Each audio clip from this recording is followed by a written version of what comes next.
2 Kings 5, New Living Translation.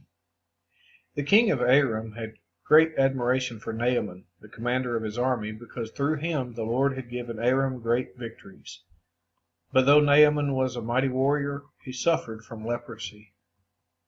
At this time Aramean raiders had invaded the land of Israel, and among their captives was a young girl who had been given to Naaman's wife as a maid.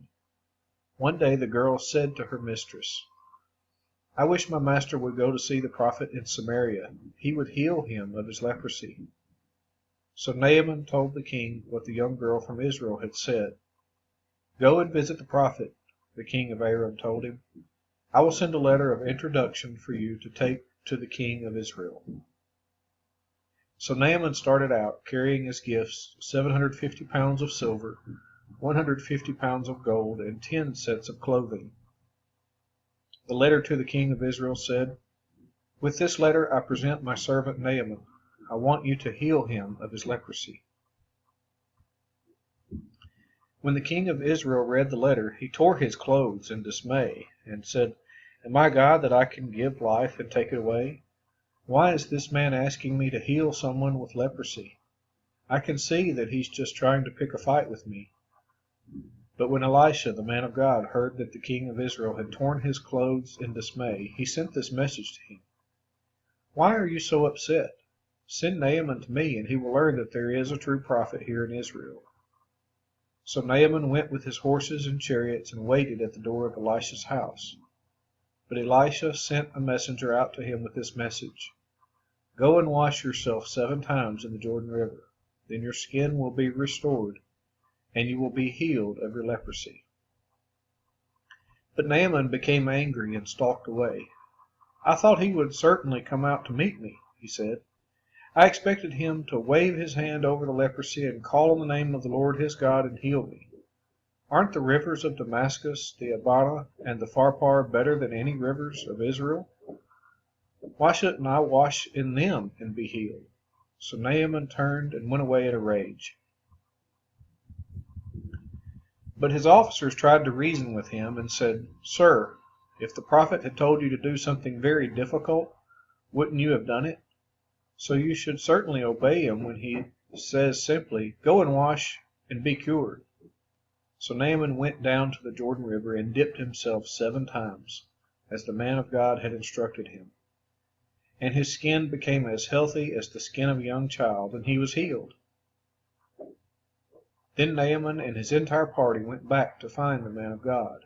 They stood before him, and Naaman said, "Now I know that there is no God in all the world except in Israel, so please accept a gift from your servant." But Elisha replied, "As surely as the Lord lives, whom I serve, I will not accept any gifts." And though Naaman urged him to take the gift, Elisha refused. Then Naaman said, "All right, but please allow me to load 2 of my mules with earth from this place, and I will take it back home with me. From now on I will never again offer burnt offerings or sacrifices to any other god except the Lord. However, may the Lord pardon me in this one thing. When my master the king goes into the temple of the god Rimmon to worship there and leans on my arm, may the Lord pardon me when I bow too."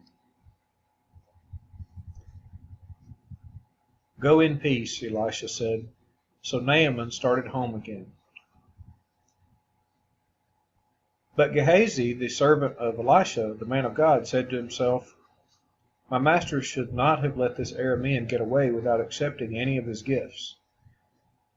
As surely as the Lord lives, I will chase after him and get something from him." So Gehazi set off after Naaman. When Naaman saw Gehazi running after him, he climbed down from his chariot and went to meet him. "Is everything all right?" Naaman asked. "Yes," Gehazi said, "but my master has sent me to tell you that 2 young prophets from the hill country of Ephraim have just arrived.